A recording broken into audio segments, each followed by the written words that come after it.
I can still see that day as clear as if it were yesterday, the day I left my hometown for good. The crisp autumn air carried the earthy scent of fallen leaves, and the world felt strangely quiet. I loaded everything that mattered into my beat-up old pickup truck, ready to leave behind the pain and start anew. Walking away wasn't easy, but I had no choice. Lies and betrayal had torn my life apart, and the only way to heal was to put miles between me and the people who caused it. After driving for what felt like an eternity, I stumbled upon a small, sleepy town that seemed frozen in time. The locals were warm and welcoming, the pace of life was slow, and the town itself had a charm that instantly drew me in. While exploring, I found an old gas station and garage, sitting empty and forgotten after years on the market. I could see the potential in it right away, so I made a lowball offer. To my surprise, the owner accepted, and just like that, I had the foundation for rebuilding my life and starting a business. A few months later, on a quiet Saturday afternoon, I found myself sitting at my favorite little tavern, soaking in the peace of my new life. That tavern had become my refuge not long after I'd moved here. Buying the gas station and repair shop turned out to be a smart move. The previous owner was desperate to sell after it sat empty for 2 long years, and I couldn't have asked for a better opportunity to start over. The first thing I did was invest in the place. I built a retail store facing the gas station to provide the town with essentials, especially since the only grocery store closed early every evening. I rearranged the fuel tanks so the pumps were easy to see from the store, which also opened up space for more parking. The store quickly became a hotspot, especially from 7 p.m. to midnight, and stayed open around the clock. As for the garage, I kept it running 5 days a week from 8 a.m. to 5 p.m., with Saturdays reserved for special projects. At first, the local bar owners weren't too happy about me selling basic liquor at the store, but over time, it turned out to be a win-win. The extra sales brought in steady income, and the jobs it created helped the community. Business took off after I hired a sharp-minded woman to help reorganize the store's layout. Within no time, we paid off the equity loan and even had to double the staff to meet the growing demand. On Friday and Saturday nights, the store was buzzing with bargoers buying snacks, and Sundays were all about cold beer at reasonable prices.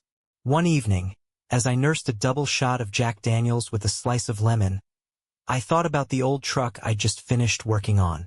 It had taken me 8 months to track down the right part and make a few custom modifications. The truck had been in the same family since the 1940s, and its owner had no intention of letting it go.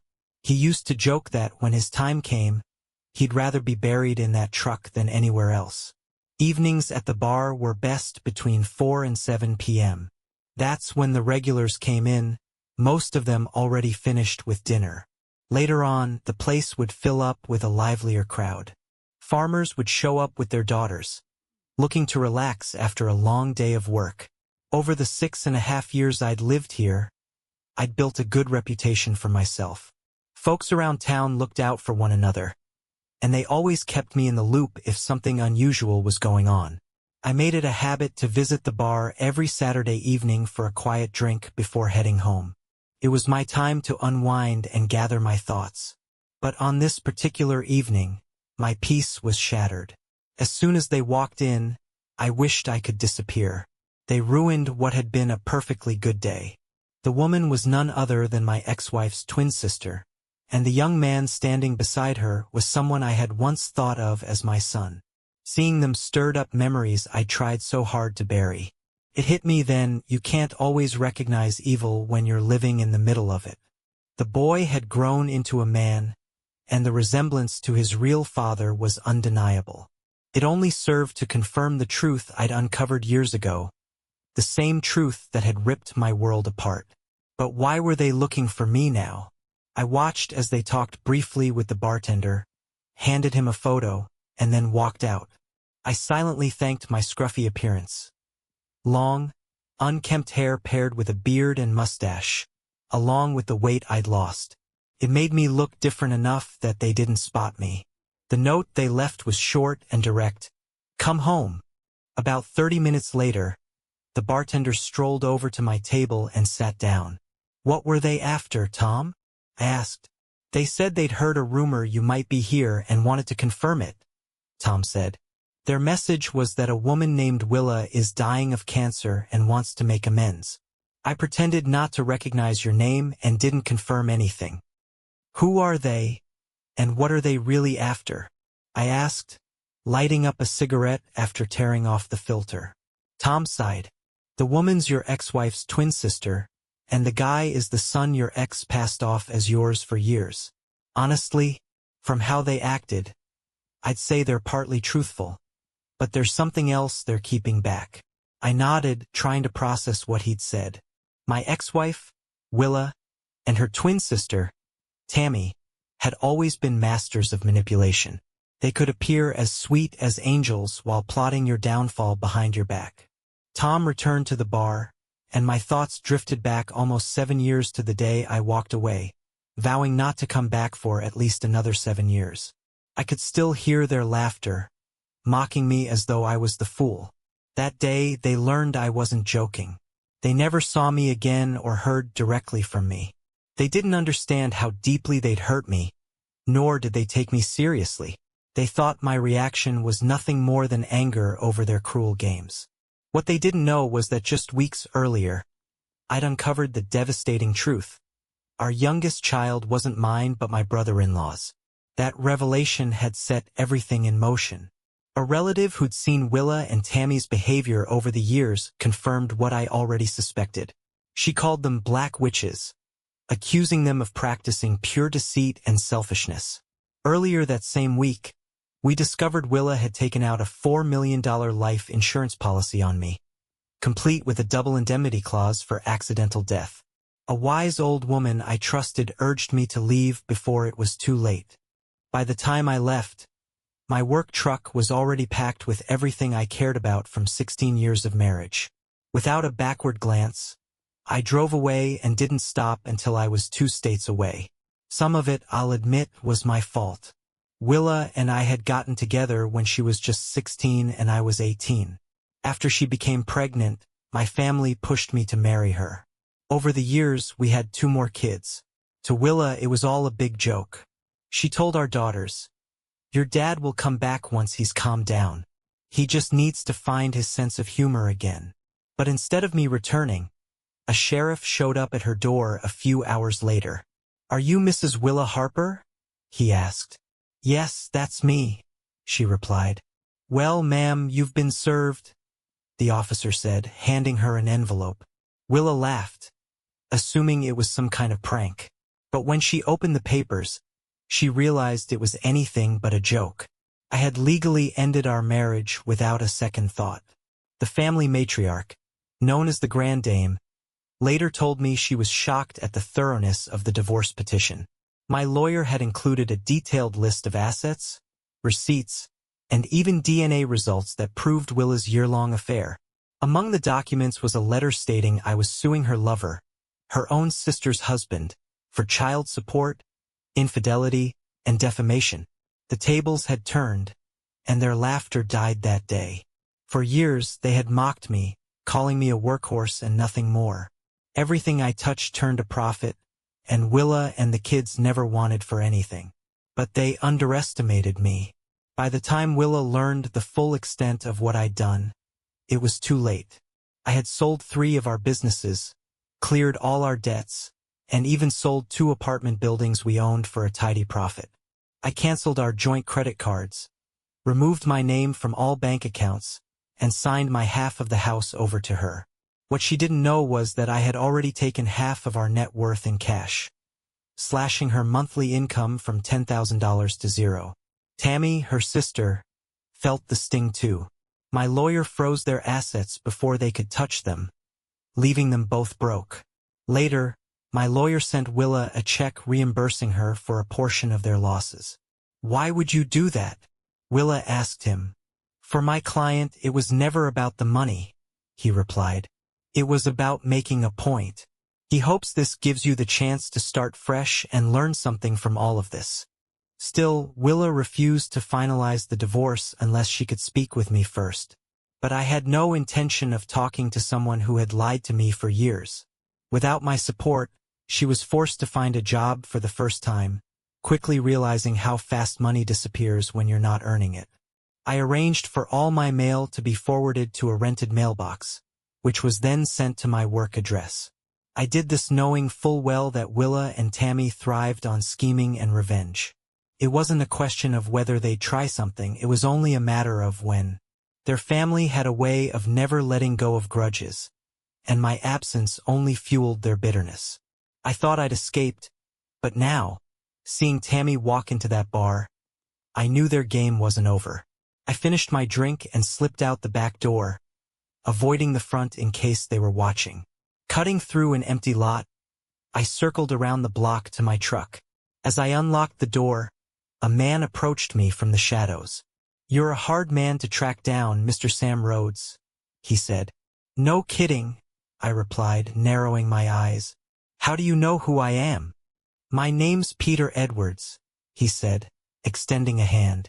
"I'm married to your eldest daughter, Connie." "That could be a blessing or a curse," I said dryly. "Depends on whether she takes after her mother." "So, what brings you here?" Peter shifted awkwardly. "I came to find you. There are things that need to be cleared up." Peter showing up out of the blue threw me for a loop. "What exactly needs sorting out?" I asked, motioning for him to follow me. We hopped into our vehicles and drove across town toward a farmhouse. Once inside my office, I pulled out the divorce papers and let him make copies. I didn't feel the need to tell him I didn't actually live there. The place was built for my grandmother Josie, who we all called the Grand Dame, with the hope she'd eventually leave her old house behind. Peter seemed like a decent guy, polite, confident, and clearly educated. But I couldn't shake the thought that he might be part of some scheme Willa and Tammy cooked up. Peter connected to my Wi-Fi and started downloading files onto his laptop. Every crucial document I had was stored there, backed up with a master copy and locked in a safety deposit box. He focused on getting a copy of the sheriff's report Willa signed when she was served the summons. Then, he printed out a damning letter from Willa's attorney to mine, where they acknowledged the agreed division of property, but refused to finalize the divorce unless I showed up in person. As Peter worked, I watched him closely. His expressions told me he was piecing together new information, and much of it didn't align with what he'd been told. "Do you think Connie has any idea about this?" Peter asked, breaking the silence. "That's something you'll have to ask her yourself," I replied. "But let me ask you this. Is Willa really dying of cancer?" Peter raised an eyebrow. "Who told you that?" "Tammy and Seth mentioned it to a bartender earlier today," I said. "But I know it's a lie. Willa's fine. She's in a common-law marriage with her former lawyer and pregnant with their second child." Peter's eyes widened in shock. "She's the one who sent me to find you. She claimed she needed the divorce finalized so she could get remarried," he said, shaking his head. Without hesitation, Peter called Connie and put the phone on speaker. "Connie, did you know your mom lied about the divorce not being finalized?" Peter asked. "What are you talking about?" Connie replied, her voice filled with confusion. "Your mom told us your dad ran off, drained everything he could, and left us with nothing," Connie said. "If it wasn't for our stepdad, we wouldn't have made it." "I'm sending you the legal documents right now," Peter said firmly. "Read through them and call me as soon as you can." While Peter and Connie talked, I grabbed 2 beers, cracked them open, and slid one across the table to him. "Why didn't you tell my daughter you found me?" I asked. "Connie and I have only been married for a couple of years, and we've got a 3-month-old son," Peter said, taking a sip. "I need to understand what's going on before I tell her. Everyone thinks I'm just working on a case." To back up his story, Peter showed me his badge from the Paradise Police Department. I pulled up the department's website on my laptop and confirmed his identity. "It was an accident report that led me to you," Peter explained. "Connie filed a report on your disappearance, which ended up on a national list. Then, the insurance company clued me in about the ruling in your favor. So why keep it from Connie? Pressed. Peter sighed. After digging through your file, it's obvious there's more going on than I was told. For instance, what happened to the $250,000 Willow was supposed to get? And why are so many details being covered up? Sounds like I've been fed a load of lies, too, I said as Peter's phone buzzed. It's my wife, Peter said, switching to speaker mode. Keep it quiet, okay? Hi, honey, Connie said, her voice tense. Where did you get all this? Is it true? Mom's been lying to us for years? Seth and I don't even know the full story of our origins. Karen will be crushed. She defended Dad and got disowned for it. This completely flips everything we've been told, Connie added, her voice shaking. Mom and Aunt Tammy left Dad no choice. They've been controlling everything for years. And what's with the divorce not being finalized? What is she trying to pull? It's all true, Peter said. I tracked down your dad's lawyer's widow out of state. Turns out her husband kept copies of everything. According to the documents, your mom was served with the divorce petition the same day your dad left town. I scribbled a quick note for Peter to have Connie reach out to Josie if she was still around. He gave me a nod of understanding. Pete, we need to find my father, Connie said with urgency. He deserves to be free of all this manipulation. And what happened to the money Mom got? Why did she sell the house if it was hers to keep? The deeper I dig, the more questions I have, Connie continued. And why did she plan to sue him for desertion as soon as she found him? Ask your sister to watch our son a little longer, Peter said. You should talk to Aunt Josie. Maybe she'll share more of what she knows. This stays between us for now, Peter cautioned. There's likely fraud involved, and it's been going on for years. Why has your mom worked so hard to ruin your dad's name? Peter hung up the phone and turned back to me. Do you want to know more about your kids before I leave? He asked. Not yet, I replied, shaking my head. Not until I'm sure you're who you say you are. This could all be another one of their games. Start by looking into my lawyer's sudden death. If Willa plans to sue me, she must think she has an angle. Find out what it is. Peter's face went pale as the weight of the situation hit him. We exchanged numbers, agreeing to keep in touch. After shaking hands, I walked him to the door and watched as he left. Once he was gone, I cleaned up the office, locked up, and took the scenic route home, checking to make sure I wasn't being followed. My life had finally started to come together again, and I wasn't sure if I was ready to revisit the wreckage of the past. But knowing Willa and Tammy, I had to brace myself. They would stop at nothing if money was involved. When I stepped through my front door, 2 little tornadoes came charging at me, grabbing onto my legs. I scooped up my 3- and 4-year-old sons, their faces lighting up with joy. Their laughter, along with their mother's smile, reminded me how lucky I was to have them in my life. As I played with my kids, Jod called from the kitchen that dinner was nearly ready. I set the boys down gently and went to wash up. Over dinner, I filled her in on my day. Since closing the store, I couldn't have predicted that my life would take such a turn. When I left Paradise almost 7 years ago, I promised my grandmother, Josie, that I'd stay in touch, and I did. Every Sunday I'd give her a call. About a year and a few months ago, Josie reached out to me for help. Her granddaughter, Jod, needed to get away from a bad marriage and find a safe place to start over. Jod was 10 years younger than me, had no kids, and lived on an army base far from here. I didn't know much about her at first, but I owed Josie a lot, and I was more than happy to help. It took me a week to find a small 2-bedroom apartment in a nearby town and get it partly furnished, which would have been impossible without a few good friends to lend a hand. When I arrived to pick up Jod, she had quit her job, emptied her accounts, and packed her bags.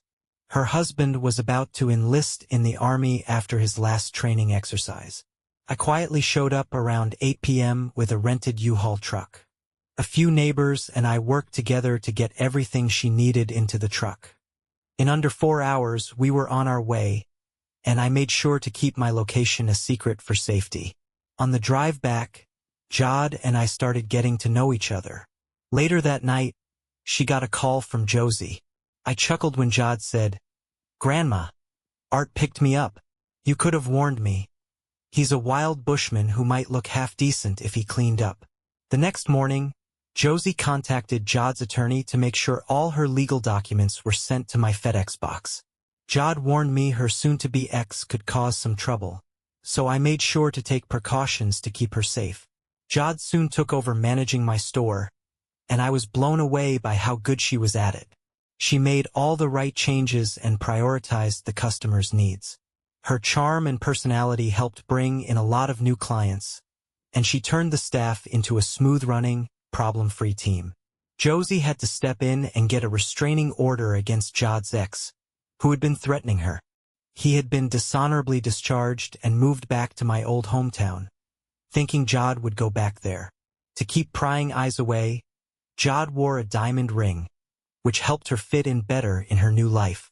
She took charge of banking and bookkeeping, quickly gaining the community's trust. Jod's honesty and warmth made her a great addition to the town. People would often ask her about the ring, and she'd jokingly reply, "I'm sure you'll figure it out," which led to rumors that she was my future mail-order bride. She started bringing me lunch every Saturday since I often forgot to eat while working, which resulted in me losing a bit of weight. Our relationship blossomed naturally. The town assumed we were a couple, and Josie kept us up to date with everything happening back home. Things got interesting when we learned that Jod's ex had become friendly with Tammy. The day Jod's divorce was finalized, our bond grew even stronger. We celebrated with our friends at the local bar, sharing our first kiss during a slow dance under the low lights. 6 months later, we moved in together. One evening, as the kids were in the bath, I shaved off my beard and mustache, leaving just stubble. The kids watched, fascinated, as I soaped up my face, and theirs, with the bowl and brush Jod had bought me for Christmas. They laughed with joy at the sight of it. Jod walked in just as they were giggling. She couldn't help but laugh too. "It looks like Daddy would look just like you with a clean face," she teased. "Should I cut his hair too?" Both toddlers enthusiastically nodded. I laughed and said, "I'll let the barber handle that on Monday." "No way," Jod said. "I'll do it myself before you change your mind." After getting the kids dried off and dressed for bed, they sat at the kitchen table and watched Jod cut my hair. By the time she finished, I barely recognized myself in the mirror. I told her she did a great job. She sent me to shower off the loose hair while she cleaned up. During this, Josie called. She mentioned that Connie had just left, and Jod thought her grandmother was about to confront the family and get things sorted out.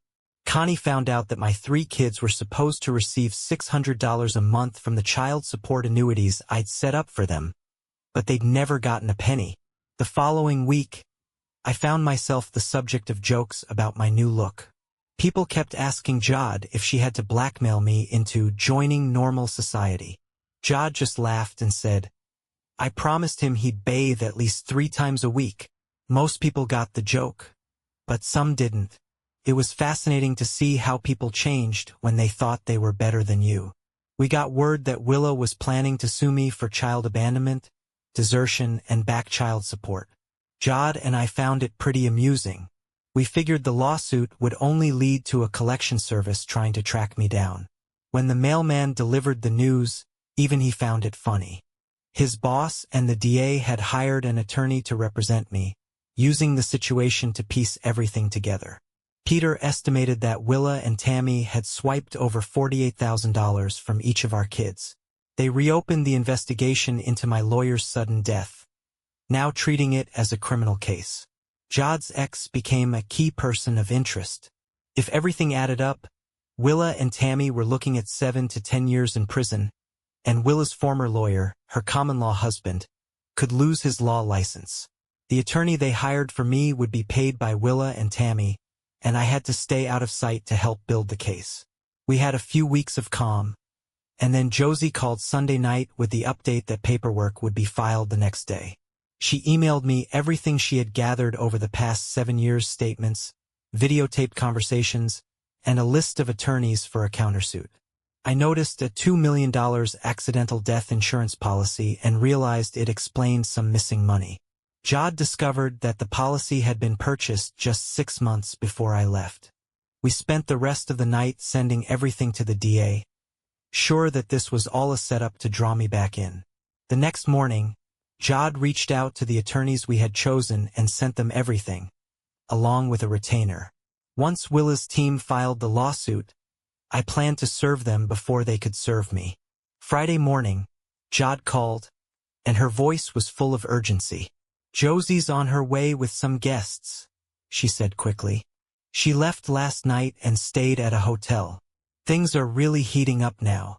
We decided to close the store on Saturday and take the long weekend to be with family." By 7 p.m., we saw 2 cars pull into the driveway, a Ford Explorer and a Ford Escape. 4 adults got out of the vehicles. Jod noticed my tension and took my hand. I had hidden my truck in the garage, so no one knew I was home. "Who's with Josie?" Jod asked, her curiosity piqued. "That's Peter, his wife Connie holding their baby, and Karen, my second oldest daughter," I answered. "Are you ready for this?" she asked, squeezing my hand. "As ready as I'll ever be," I said, trying to calm my nerves. Jod, holding our youngest son, opened the door, and we all stepped out to greet our guests. As soon as Karen saw me, she burst into tears. I handed my son to his great-grandmother and wrapped Karen in a tight hug. Connie handed her son to Peter and joined us. Seeing my daughters together again was overwhelming. They had both grown into beautiful young women. "It's good to see you again, Peter," I said, shaking his hand warmly. After the introductions, Jod served a massive dinner. Beef shoulder, mashed potatoes with gravy, scones, Yorkshire pudding, string beans, and apple pie for dessert. Once the kids had settled, we all sat down to talk. "Art, is it okay if I call you Dad?" Peter asked, his voice sincere. I nodded. "Then, Dad, I need to tell you something. The DA believes Jod's ex's car was involved in the accident that killed your lawyer. They're going to compare the paint with the current owner's car. If it matches, he's facing manslaughter charges," Peter said. "The fire that destroyed his office the same night is being investigated as arson, and he was seen in the background of the security footage." Peter paused, then added, "Since Willa and her team sealed the divorce papers, they assumed no one could prove what really happened. Now, they filed a lawsuit against you." Jod looked at me and burst into tears. "I always thought you were just being overprotective when we moved here, but now I get it," she said, wiping her eyes. "I thought all those questions you asked my grandmother were too much, but now I understand you needed to know who we were dealing with before making any moves." Josie, always the wise one, chimed in. "Art's always been like that. That's why I called him to save you from your ex. He doesn't ask anyone to do something he wouldn't do himself. He's going to get rid of those witches for good. My only concern was coming back to paradise. I could tell the women in my life were worried, but I reassured them. "Ladies, relax," I said, trying to ease their minds. "I'll be in Peter's hands. If anything happens to me, remember, he's got to answer to Connie, my daughter." Peter nodded, fully aware of the dangers my return posed. Later that evening, Peter and I spoke privately. "The DA believes Jod's ex will make his move as soon as he knows you're back in town," Peter explained. "He'll be furious once he finds out you rescued Jod from that awful marriage. Willa will also find out you're here, through an informant in the city jail. If he gets caught in the act, will he turn on them to save himself?" I asked. Based on his military background, he's always confessed when caught. He's not a leader, more of a follower. I expect him to fold easily. He stays with Willa and Tammy because he's easily manipulated," Peter replied. I knew I had no choice but to stick with the plan. As we drove into the town, the sign reading "Welcome to City of Refuge, population 34,848, was a sharp reminder of the past I had hoped to leave behind. The city council had decided years ago that federal laws didn't apply here, making it a haven for those in power to do as they pleased. Main Street hadn't changed much, aside from the new paving. My first stop was Bob and Betty's Burger Bar, my old favorite place. It was freshly painted, but otherwise, everything was the same. I parked the U-Haul and walked to the door at around 11:15, just before the lunch rush. As I sat down and picked up the menu, I noticed a few people glancing my way, phones in hand. The server came over with my coffee and asked if I was ready to order. "Is the Wednesday special meatloaf with baked beans and garlic mashed potatoes available?" I asked. "How do you know about that?" the server asked, surprised. "It's only for regulars, not advertised. Tell Jack that Art wants brown gravy and fried onions with the meatloaf," I said with a smile. The waitress gave me a puzzled look. "Never mind," I said, standing up. "I'll tell him myself." I walked into the kitchen, and Jack looked up at me with a smirk. "You dumbass," he said, laughing. "You're a few weeks early. Welcome back, old friend." Jack was the son of the original owners, and the place hadn't changed a bit. We'd been friends for years. He asked the kitchen staff to leave us alone for a few minutes so we could talk privately. "Art, you should know, after you left, the wife cut off all ties with Willa and Tammy," Jack said. "She couldn't stand what they did and said about you and the kids." "Jack, a lot's about to go down," I said, getting to the point. "Last night, there was supposed to be an arrest that will set off a chain of events. If everything goes as planned, it'll trigger a series of moves, like dominoes." Jack understood. He nodded slowly. "Tell me more later, all right? Too many ears in here right now," he said, lowering his voice. As we were talking, I saw my little sister, Sasha, pull into the parking lot. She hadn't seen me yet, so I stood up and waved at her. "Sasha," I called out as she walked inside. When she saw me, her eyes widened, and then she froze in place. It didn't take long for her to run over and hug me tightly. "You're home," she whispered. Her voice choked with emotion. Took her a few moments to regain composure.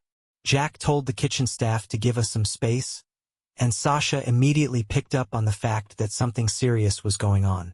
"Do Mom and Dad know you're back?" she asked, her voice a mix of excitement and concern. "No, and it's best if we keep it that way for a few days," I replied, trying to ease her worries. "Are you back because Willa was arrested last night?" Sasha asked.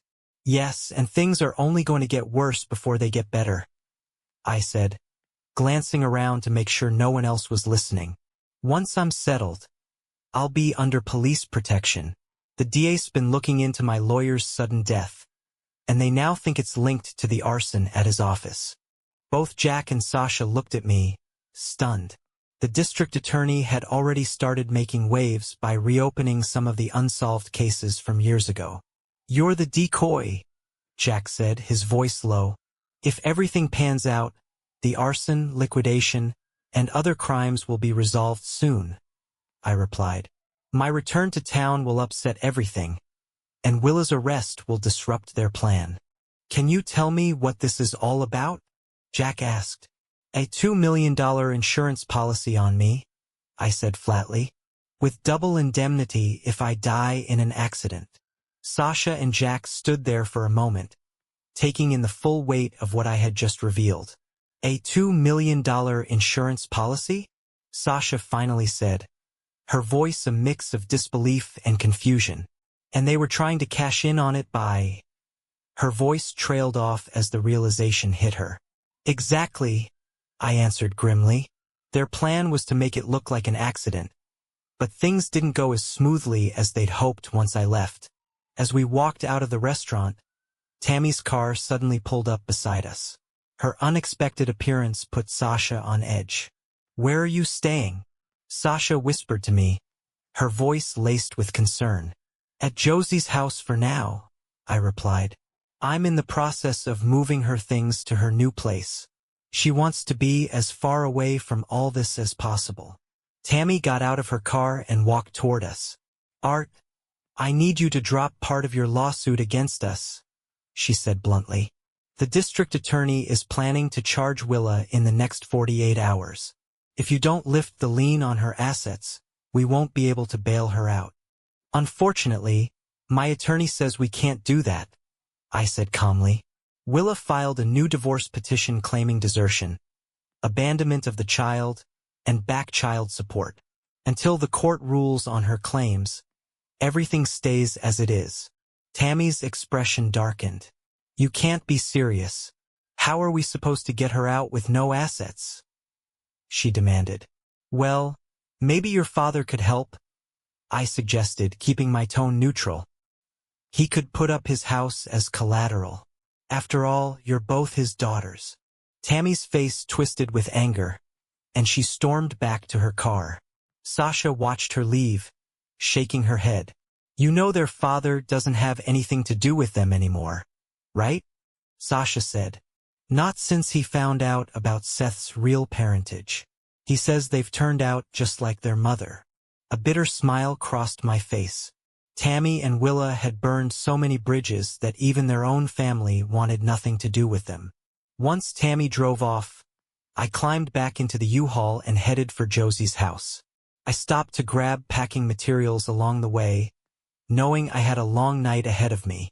By 3 p.m., I was backing into Josie's driveway, maneuvering the truck carefully toward the garage door. As I stepped out of the truck, I noticed something odd. The curtains in the house were closed, even though Josie had mentioned she'd left them open. I texted Peter to ask if anyone from his team had closed the curtains. He replied that the officer stationed at the house may have done it for security purposes. Feeling a little more at ease, I unlocked the front door and stepped inside. "Mr. Ryan," a police officer greeted me, holding out a cell phone. "Peter Edwards wants to speak with you." "Hi, Peter," I said, picking up the phone. "It looks like those who need to know are fully aware you're back," Peter said. "Tammy talked to you today, didn't she?" "She did," I confirmed. "She wanted me to lift the lien on their assets, but I told her no." "That's what I figured." Willa told Tammy to let Brad, Jod's ex, know where you are. "She thinks that'll make him act," Peter explained. "Brad?" I asked, my voice tightening. "Yeah, our informant, who got arrested today, overheard Willa telling Tammy you're staying at Josie's house. She gave Brad your location, hoping he'll take care of things," Peter said. I gripped the phone tighter. "Do you think he'll actually try something?" "It's highly likely. He's been easily manipulated by Willa and Tammy in the past," Peter said. I exhaled, realizing just how tangled I was in their web. "Let me know if anything changes. I'm going to start packing Josie's things tonight."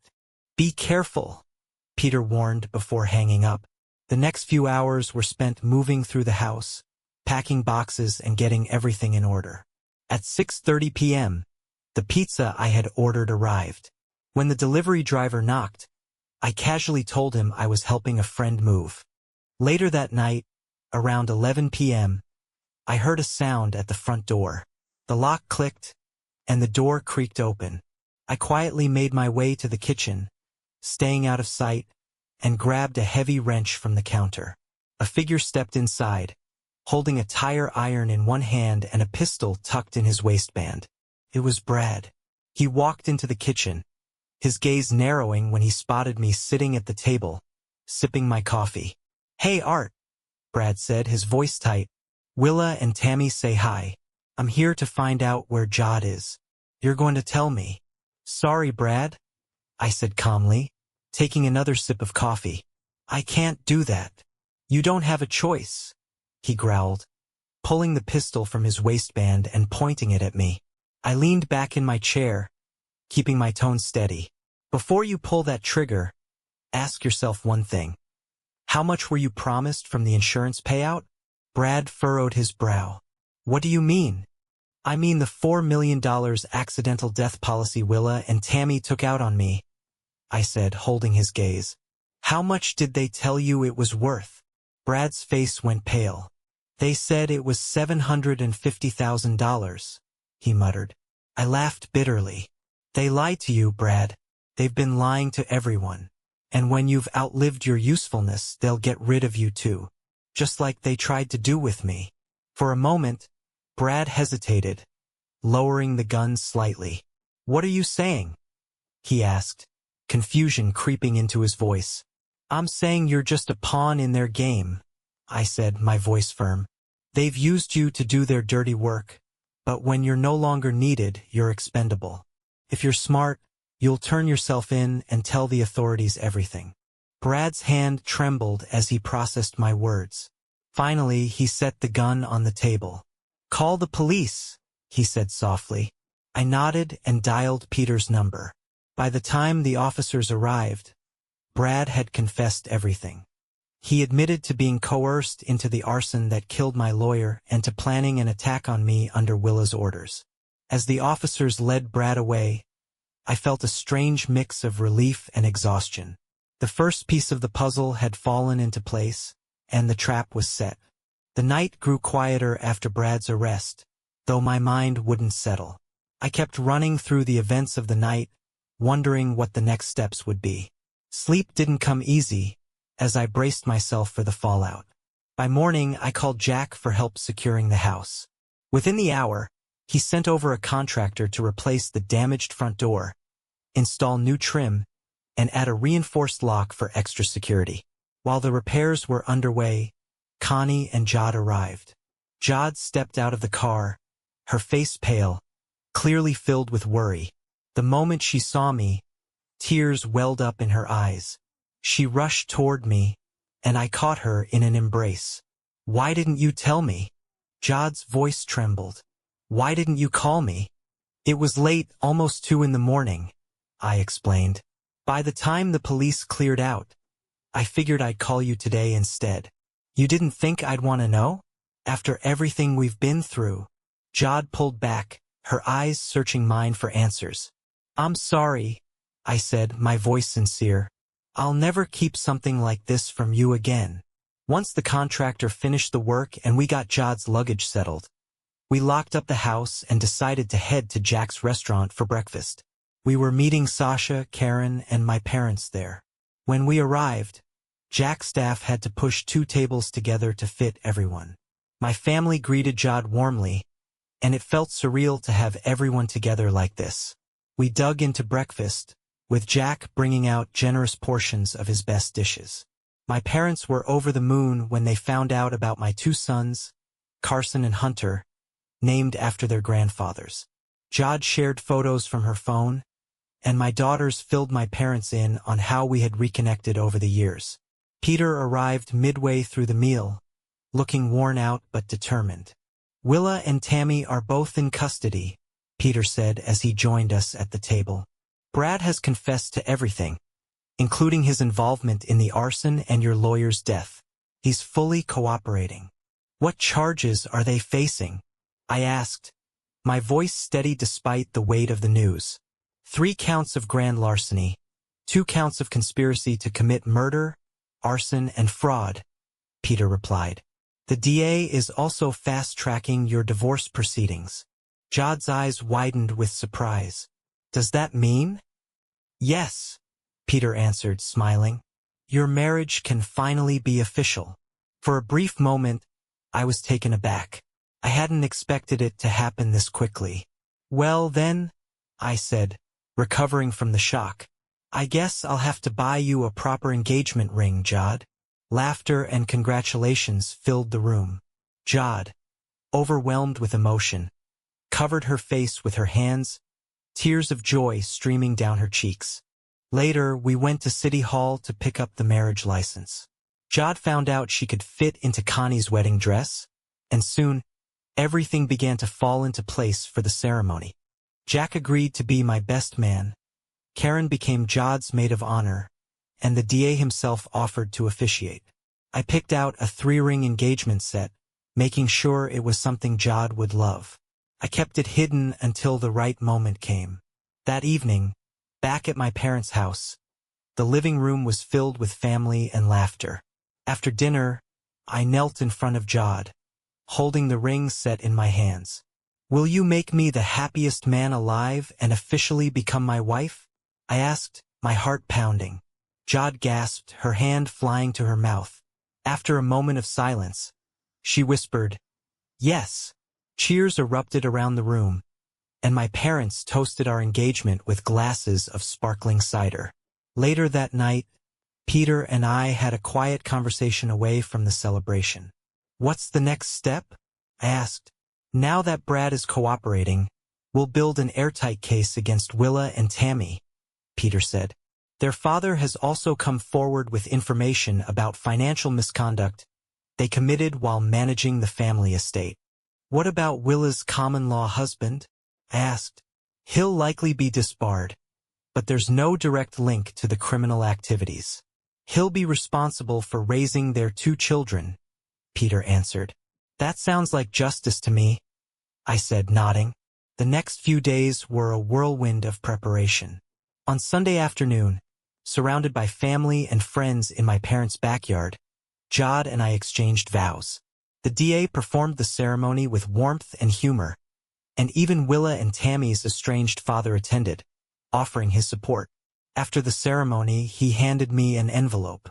"This isn't a wedding gift," he said, his voice low. "It's your early inheritance. The rest of my estate will go to your daughters." Inside was a promissory note for $100,000, with a handwritten message. "Thank you for helping to fix karma. I always suspected Willa and Tammy were involved in their mother's death. Watching them face justice will be a relief for all of us." Jod slipped the note into her purse without saying anything, simply nodding in understanding. The wedding celebration stretched late into the night. Family members shared stories, old friends caught up, and the kids played beneath the twinkling lights my parents had hung across the yard. It was one of those rare moments of pure joy, free from the weight of everything that had happened before. The following morning, as we were getting ready to head home, I hugged my daughters tightly. "I'll visit more often," I promised them. "This time, I'm not disappearing." Before we left, Jod handed me the envelope from Willa and Tammy's father. Inside, along with the promissory note, was a handwritten list detailing hidden assets and accounts they'd been hiding for years. It was a treasure chest of information that would help strengthen the case against them. The drive home was peaceful. Carson and Hunter were eager to see us, and Jod's grandmother, Josie, was over the moon about moving into her new home. After we settled her in, we spent the evening talking about how far we'd come. The next few weeks brought a constant stream of updates from Peter. Brad's testimony had proven to be incredibly valuable, peeling back layer after layer of deceit and criminal behavior. Willa and Tammy were now facing even more charges, embezzlement and conspiracy, on top of the ones already filed. The most shocking discovery came when investigators unearthed Willa and Tammy's involvement in the death of their own mother. Evidence showed financial motives tied to an inheritance dispute, sealing their fate even further. One evening, Peter called with good news. "The DA's got enough evidence to lock them up for multiple charges," he said. "They won't be getting out anytime soon." "What about Brad?" I asked. "He'll serve time for manslaughter and arson," Peter replied. "But his cooperation got him a reduced sentence. He also forfeited any claim to Jod's assets, so she's completely free of him now." With the legal battles behind us, Jod and I finally made plans for our long-awaited honeymoon. True to her word, Jod wanted it to be a family trip, so we organized a week in Florida followed by another week in California. We visited Disney with the kids, making new memories that helped us heal from the scars of the past. When we returned home, we found letters from my daughters waiting for us. Karen and Connie had started making strides to rebuild their lives, inspired by the strength they had witnessed in Jod and me. Connie's letter read, "Dad, for years I believed Mom's lies, but now I know the truth. You were the one constant in our lives, even when we didn't see it. Thank you for never giving up on us." Karen's letter was shorter but just as meaningful. "Dad, Seeing you so happy with Jod gives me hope that I can find my own happiness. Thank you for coming back into our lives. Life settled back into a peaceful rhythm. The store thrived under Jod's leadership, and our boys grew into curious, lively kids who loved both their mother and me. Josie became an integral part of our home, always ready with stories and wisdom she collected over the years.